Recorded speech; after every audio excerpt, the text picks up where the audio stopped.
जे सिंध जसूरी है जो न उठी, जे सिंध जसूरी है जो न उठी, अख अख सां कोन मिलाईंदा। ही सूवर रहजन सिंध मथां थी, काबिज़ सिंध खपाईंदा। ही सूवर रहजन सिंध मथां थी, काबिज़ सिंध खपाईंदा। जिते कारूंगर जी कोर हुई ऐं मोरट हू कन टोर हुई, उन भोॾे सर जी भूए मथां ॼण नज़र रखी कंहिं चोर हुई। जे हाणे न जाॻिया देस घणी है, हाणे न जाॻिया देस घणी, हा ॾाढो को पछताईंदा। जे सिंध जा सूरी है जो न उथी, अख अख सां कोन मिलाईंदा। ही सूवर रहजन सिंध मथां थी, काबिज़ सिंध खपाईंदा।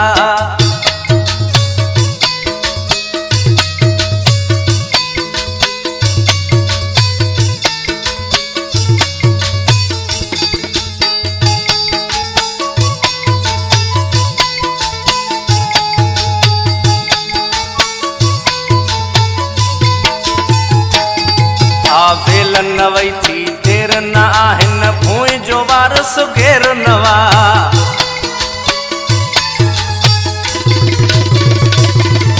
माउ मिठी हिन धरतीअ ते कंहिं घेर जो सणू पेर नवा। वेल न वई थी देर न आहिन, भूए जो वारस घेर नवा। माउ मिठी हिन धरतीअ ते कंहिं घेर जो सणू पेर नवा। से पेर पलीत वढे छॾिबा है, पेर पलीत वढे छॾिबा। जे सिंध ॾे विख वधाईंदा। ही सूवर रहजन सिंध मथां थी, काबिज़ सिंध खपाईंदा। जे सिंध जा सूरी है जो न उथी, अख अख सां कोन मिलाईंदा। ही सूवर रहजन सिंध मथां थी, काबिज़ सिंध खपाईंदा।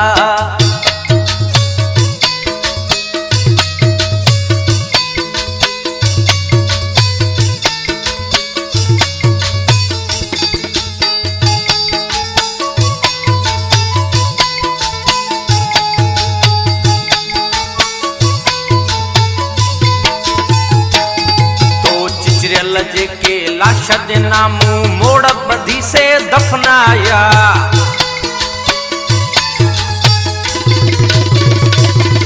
के मोर खंभे में जीजल जा से वापस कोन अञा आया। तो जिजरियल जेके लाश जे नामू मोड़ बधी से दफनाया। के मोर खंभे में जीजल जा से वापस कोन अञा आया। ओ कातिल मुझे मारुन जा, कातिल मुझे मारुन जा, तुझा सिर ही जो लाहींदा। ही सूवर रहजन सिंध मथां थी, काबिज़ सिंध खपाईंदा। जे सिंध जा सूरी है जो न उथी, अख अख सां कोन मिलाईंदा। ही सूवर रहजन सिंध मथां थी, काबिज़ सिंध खपाईंदा।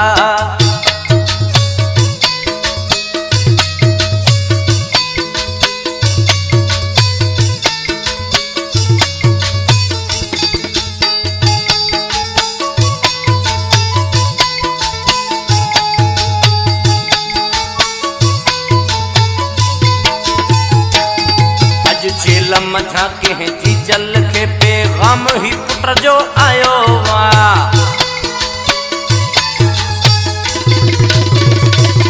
ए आयल तुंहिंजे सूरी है पुट, ईमान अञा न खपायो वा। अॼु जेल मथां कंहिं जीजल खे पैगाम ही पुट जो आयो वा। ए आयल तुंहिंजे सूरी है पुट, ईमान अञा न खपायो वा। कमाओ न थे गमगीन महर, माओ न थे गमगीन महर से पुटड़ा थन मल्हाईंदा। ही सूवर रहजन सिंध मथां थी, काबिज़ सिंध खपाईंदा। जे सिंध जा सूरी है जो न उथी, अख अख सां कोन मिलाईंदा। जिते का